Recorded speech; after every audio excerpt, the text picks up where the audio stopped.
Mercredi 14 mars, 7h30. Bonjour à toutes et à tous et bienvenue sur Grand Lille TV en direct en cette matinée.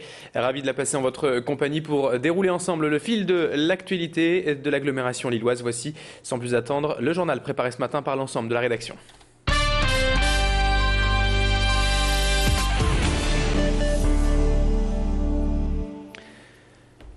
L'événement bien sûr aujourd'hui dans l'actualité, c'est la sortie sur nos écrans du film Clo-Clo retraçant la vie de l'idole Claude François. Vu le nombre de fans que le chanteur possède encore en France et dans la région notamment, nul doute qu'il devrait y avoir pas mal d'affluence dans les cinémas dès ce mercredi. Notre journaliste Tanguy Lécluse est allé à la rencontre de fans de Claude François dans la région, un couple de Lillois qui s'est d'ailleurs rencontré lors d'un concert de l'idole populaire. Lui et sa femme ont déjà vu le film lors d'une avant-première il y a plusieurs jours et ils ont tout simplement adoré. Selon eux, le film est tout à fait fidèle au personnage et permet même de mieux découvrir l'homme derrière le chanteur. Jean-Louis et Martine sont tous les deux membres de l'association officielle de Claude François qui compte une quarantaine de membres dans le Nord.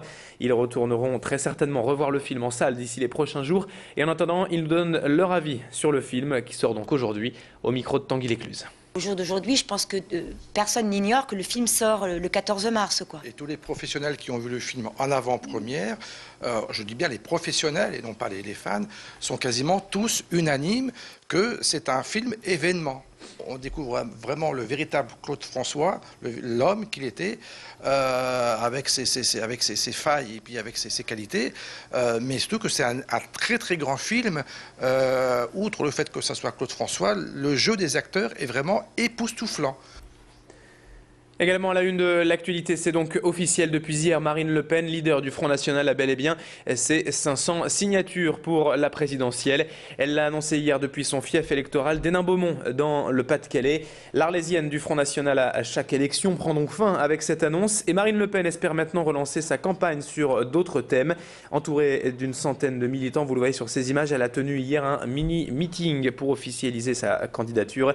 Un soulagement selon elle pour ses sympathisants, mais également pour des millions de Français, dixit le leader du FN. À 40 jours du premier tour, Marine Le Pen accuse encore quelques points de retard dans les sondages sur François Hollande et Nicolas Sarkozy en vue du second tour, mais va maintenant bénéficier d'un prêt de l'État de 4 millions d'euros grâce à ses parrainages. De quoi relancer la machine frontiste après 3 semaines du début de la campagne officielle. Pierre Beauvillain, notre reporter, était hier à Hénin-Beaumont pour suivre ce meeting de Marine Le Pen. Je suis une Française parmi les Français. J'ai des convictions fortes que je ne veux imposer à personne, mais je veux les porter, parce que ce sont celles, je pense, de la majorité des Français. Je pense que les Français doivent enfin avoir le courage de voter pour eux-mêmes, pour leurs enfants, et ne plus voter pour tout donner à d'autres.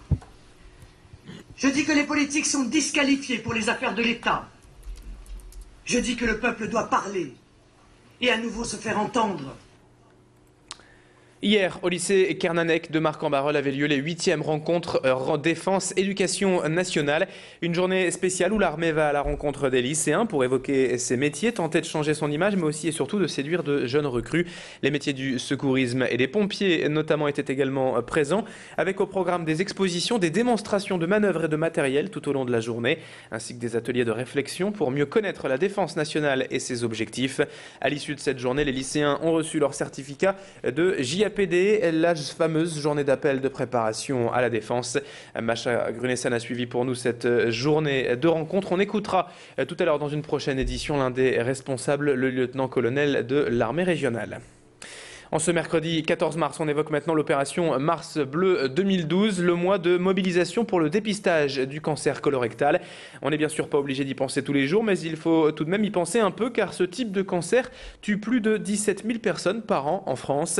C'est tout simplement le 3e cancer le plus fréquent sur le plan national après le cancer de la prostate et du sein, mais c'est la 2e cause de mortalité par cancer. Il est donc important de passer par le dépistage, surtout à plus de 50 ans, là où les risques sont les plus élevés. Simplement en parlant avec votre médecin traitant qui vous remettra un test de dépistage simplifié pour détecter la maladie au stade le plus précoce possible.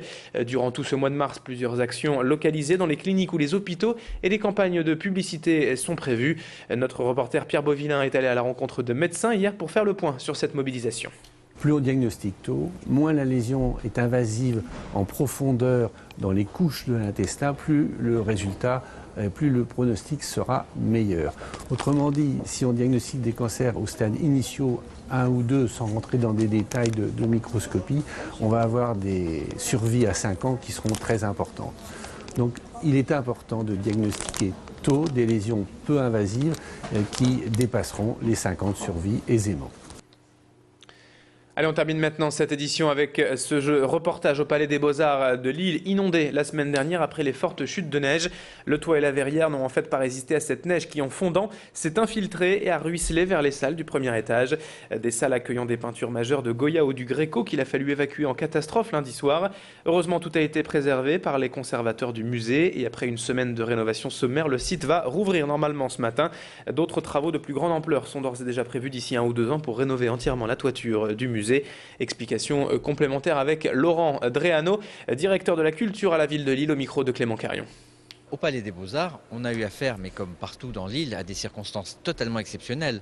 Cette neige très lourde, très chargée en eau qui s'est accumulée dans les chéneaux et qui est montée à des endroits où d'habitude, il n'y a jamais d'eau qui stagne. Mais cette eau, du coup, elle est passée à des endroits où normalement elle n'aurait pas dû passer. Et effectivement, elle est arrivée par capillarité dans des salles du Palais des Beaux-Arts. 7h36 en direct et on continue sur Grand Lille TV. C'est la fin de ce journal. Dans un instant à suivre la météo et l'infotrafic. Restez avec nous.